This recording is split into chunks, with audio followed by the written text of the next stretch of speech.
ladies and gentlemen. My name is Divya Ariga, and I'll be talking about gender equality today. Gender equality is a human right. Recently, you would have witnessed the third wave of feminism. The first wave was in 1910, when women came together to fight for the right to vote. In 1960s was the second wave of feminism, and it was to empower women and give women equal rights. When I was small, I was very much confused on what gender inequality meant, because never did my parents discourage me from playing sports or doing any activities that were originally labeled for men. I used to talk about gadgets and sci-fi movies, which were basically confined to boys. Biased stereotypes did not hold me back from being my true self. Gender stereotypes usually limit human beings' potential to achieve greater things in life. Under gender stereotypes, men and women are assigned roles by society and are expected to blindly follow these sets of rules. Gender inequality is the socially constructed roles, behaviors, and activities that are labeled and considered that society considers appropriate for men and women. In recent years, there has been a massive change in terms of employment. Women have moved into the labor force, something that was not witnessed in the previous years. And it was a thing of the past when women were considered to be below men, as back then, the criterion for success was only judged by the means of physical strength. We have now come far from that. These days, women occupy jobs that were initially labeled for men. It is now recognized that women also have the potential and an equal opportunity in finding a successful career. But only a handful of women are in the top positions. What is holding us back? Why haven't we achieved gender parity yet?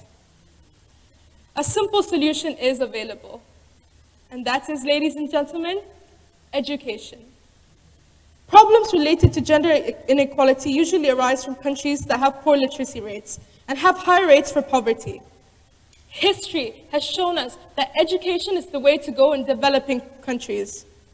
Essentially, an educated woman will be able to bring up her children much better than an uneducated woman. Much of the poor and underdeveloped countries have women who are breadwinners of the family, and because of illiteracy, they are unable to reach their potential. Education would have changed their lives, but they would have been able to generate more revenue for their family and therefore be able to educate their children, which would cause a domino effect to the good of society. In a few countries, women are denied education just because of their gender. Education is meant for all. The UAE has become a leading model for countries in the region because its leaders have taken measures to ensure that women are being empowered, and the leaders have supported women's organizations to develop women in various fields. Her Highness, Sheikha Fatima bint Mubarak, has worked tirelessly to promote the role of women since the creation of the Federation. She founded the first women's organization, the Abu Dhabi Women's Society, on the 8th of February, 1973. The UAE acceded to the Convention of Elimination of All Forms of Discrimination Against Women and various other conventions as such. To add on to that, the UAE has implemented legislation and laws on the regulation of work time, equal remuneration, and has innovatively taken an open-minded and a progressive approach in addressing this issue.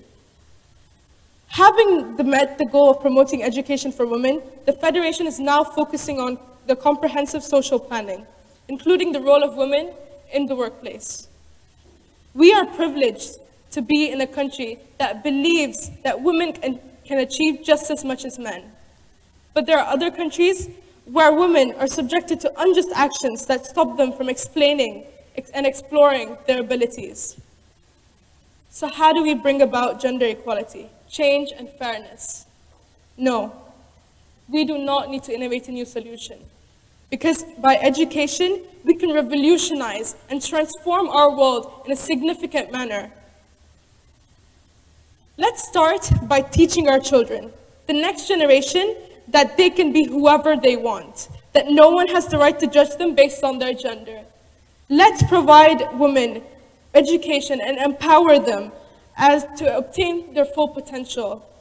Let's put aside our biased preconceptions and sincerely accept change. Thank you.